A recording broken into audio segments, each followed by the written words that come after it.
Picture this. Earth is dying, crops withering away, dust storms are choking the land like the Sahara Desert on a really bad sandstorm, and humanity is on the brink of extinction, lads. This is what's going on in the movie Interstellar. Now imagine being told that the only hope for our survival lies beyond the stars, a leap into the unknown where time, space, love bends in ways you can't even imagine.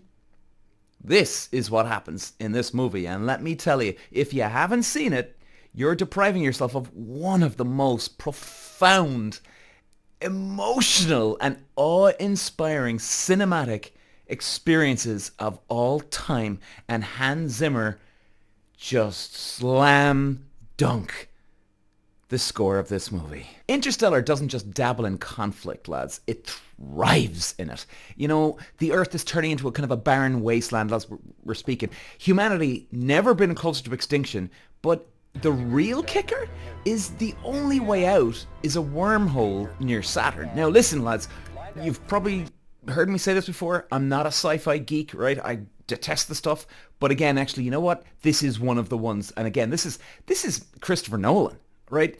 Behind this. So this isn't really a sci-fi movie in many ways.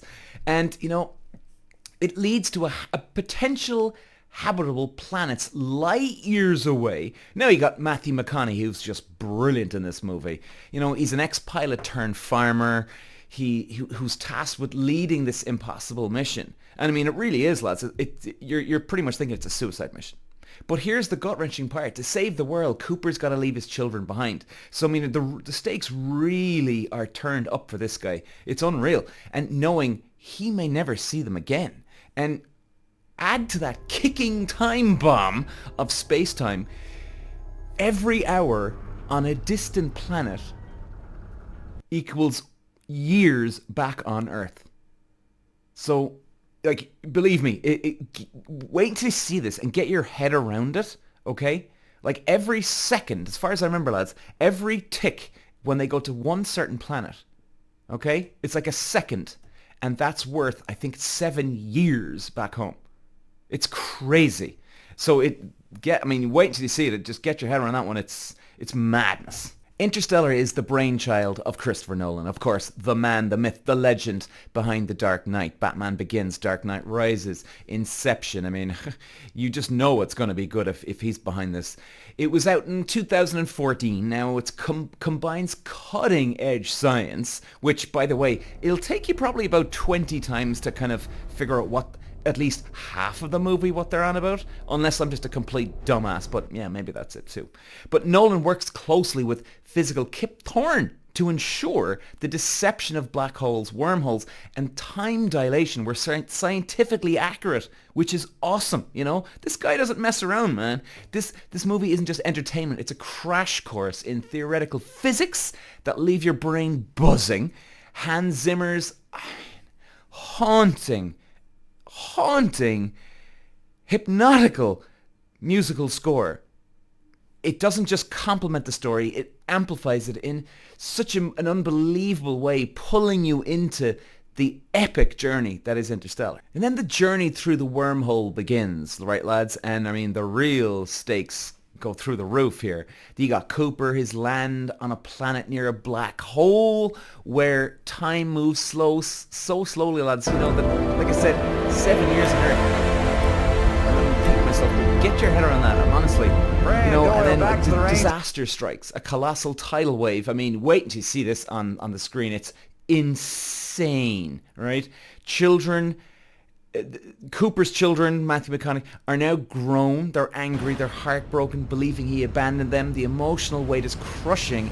And then he's got that added pressure of how do you actually save humanity when it means losing the very people you love? But the most mind-bending conflict here, lads, comes near the end when Cooper, he hurls himself into a black hole to ensure humanity's survival. And this guy just goes all in at the poker table. This isn't just some flashy CGI moment now, lads. This is the heart of Interstellar, let me tell you.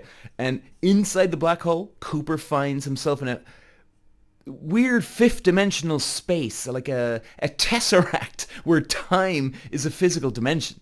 I mean, the guy's a jockey, like. He can see every moment of his daughter's life, past, present, all at once. And here's the kicker. Cooper realizes that the mysterious ghost his daughter always talked about,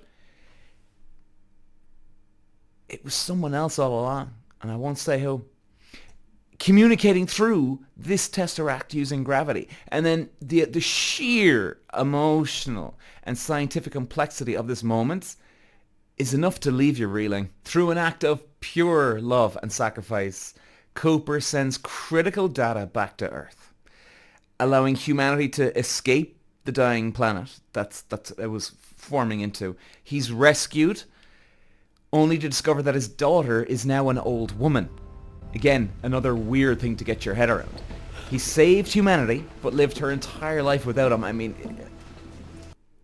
kind of gets you going, man. I gotta admit. And it's a bittersweet reunion, reminding us that time and space, it may separate people, but love transcends as well. Oh, okay. Before I start taking out the Kleenex here. All right. Interstellar, it's not just a movie, it's a journey, lads. And it makes you question the boundaries of science, the resilience of humanity, the power of love. It's visually stunning, emotionally raw, intellectually stimulating. If you've ever looked up at the stars and wondered about our place in the universe, this movie's for you. And if you haven't seen it, go get 'em, Tiger, and go watch Interstellar, and prepare to have your mind and your heart blown into another dimension. Peter. Wow.